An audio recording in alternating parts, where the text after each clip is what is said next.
dipahami. Terus apa lagi yang ditanyakan? Mohon penjelasan, apakah melakukan ghibah termasuk contoh perbuatan menghalalkan kehormatan seorang muslim? Ya jelas itu. Tidak karena itu malah dikatakan oleh Allah memakan bangkai saudaranya yang sudah mati. Coba dibaca lagi surat Al-Hujurat tadi. Quran surat Al-Hujurat surat ke-49.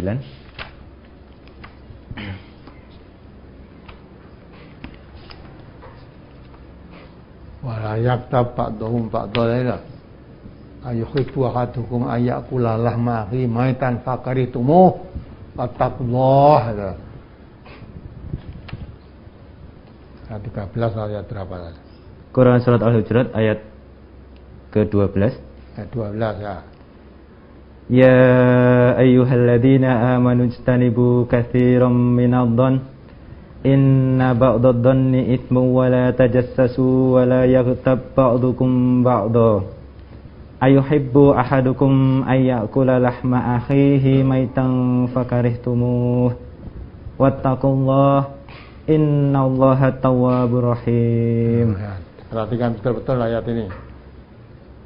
Hai orang-orang yang beriman, jauhilah banyak dari prasangka. Sesungguhnya sebagian prasangka itu dosa. Dan janganlah kamu mencari-cari kesalahan orang lain. Dan janganlah ada di antara kamu yang menggunjing sebagian yang lain. Apakah ada di antara kamu yang suka memakan daging saudaranya yang sudah mati? Tentu kamu merasa jijik. Dan bertakwalah kepada Allah. Sungguh Allah penerima taubat, Maha Penyayang. Ya, betul. Allah menjelaskan, ini Quran malah bukan sekedar hadis Quran. Quran melarang jangan prasangka tidak baik.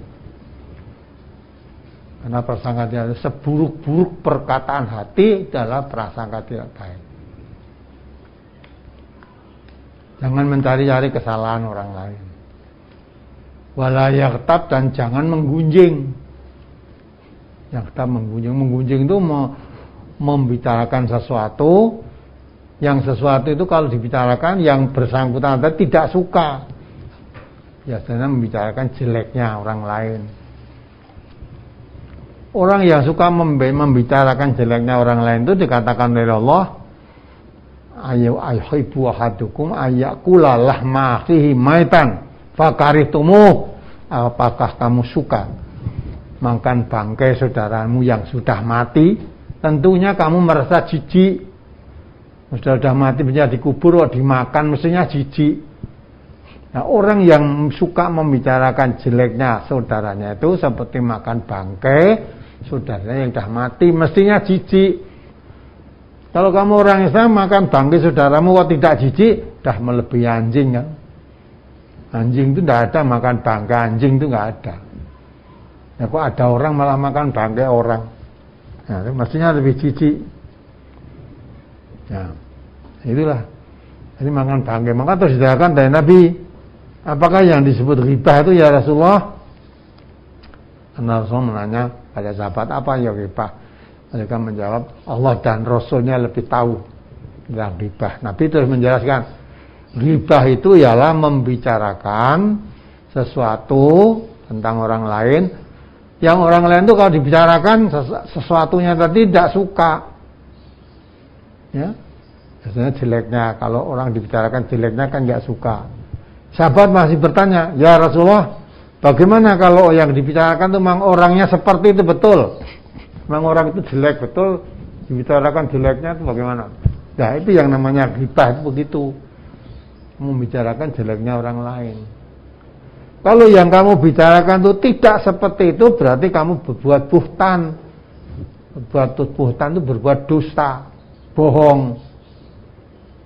Sedang Nabi mengatakan, wa iyyakum wal kadziba, fa innal kadziba yahdilal fujur, fa innal fujura yahdilan nar. Bohong itu pangkal kejahatan. Kalau kamu suka berbuat bohong, nanti kamu akan menjadi penjahat. Nah, kejahatan itu yang akan bawa kamu ke neraka. Jadi buhtan, ya, itu jelek juga, dosa. Ya. Kemudian ghibah, itu juga dosa, makan bangkai saudaranya tidak lain. Nah, kamu pilih ghibah atau pilih buhtan? Tidak.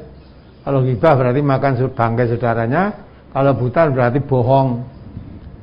Dua-duanya itu sangat tercela dalam Islam.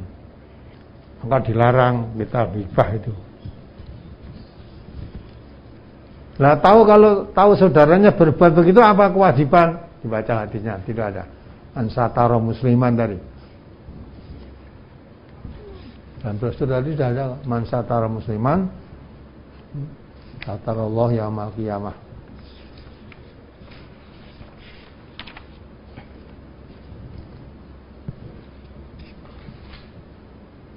Halaman berapa? Halaman 6 masuk ke 7, Ustaz. 6 masuk ke 7. Nggih. Ya dibaca ayo. An Salimin an abihi anna Rasulullah sallallahu alaihi wasallam qala al muslimu akhul muslim la yadlimuhu wa la yuslimuhu man kana fi hajati akhihi kana Allahu fi hajatihi wa man faraja an muslimin kurbatan farajallahu anhu biha kurbatan min kurabi yaumil qiyamah wa man satara musliman satarahu Allahu yaumal qiyamah. Dari Salim dari ayahnya, ia berkata, sesungguhnya Rasulullah Shallallahu Alaihi Wasallam bersabda, orang Islam itu saudaranya orang Islam yang lain.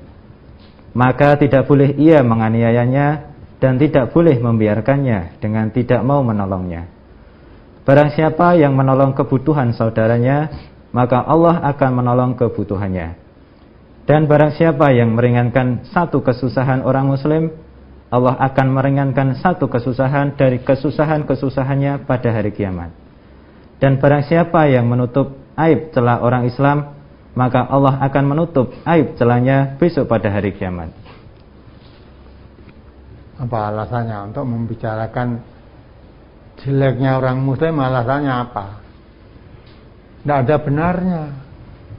Maka Nabi mengatakan man satara musliman satarallahu yaumal qiyamah. Siapa menutup aib saudaranya sesama muslim, Allah akan menutup aibnya besok di hari kiamat. Semua manusia itu punya aib. Tidak ada yang manusia tidak punya aib kecuali Rasulullah. Ya, punya aib. Maka kalau melihat aib saudaranya, nasihati. Aibnya itu supaya dihentikan. Dinasihati. Setelah dinasihati ditutup, jangan disebarluaskan. Jangan disebarluaskan. Apalagi kamu tahu aibnya terus kamu bicarakan, itu jadi ghibah kan? Makan bangkai saudaramu yang sudah mati. Tidak ada benarnya. Maka sahabat bilang ya kalau yang diceritakan itu memang betul-betul orangnya berbuat semacam itu. Nah itu yang namanya ghibah seperti itu. Walaupun orangnya berbuat betul-betul seperti itu, kamu punya kewajiban menutup, jangan malah kamu sebarluaskan. Kalau kamu sebarluaskan, berarti kamu makan bangkai saudaramu yang sudah mati. Ya, bangkai. Nah kalau yang kamu ceritakan itu bohong, tidak seperti itu kamu ceritakan semacam itu, berarti kamu berbuat bohong. Jadi ghibah itu jahat, bohong juga jahat.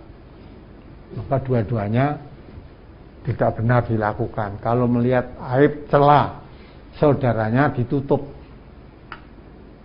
jangan malah disebarluaskan.